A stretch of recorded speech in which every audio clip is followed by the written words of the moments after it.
Guys, welcome on troubleshooting video. There we have a Candy washing machine Rapid Pro 4, and today I'm gonna tell you about the problem that the washing machine does not work or start.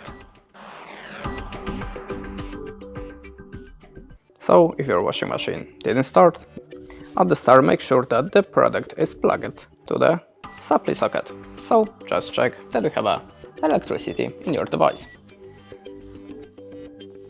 Now, in the second step, make sure that its power is on, make sure the wall socket is working, test it with the another appliance, like a lamp for example. The door maybe not be correctly closed, so open and close it again.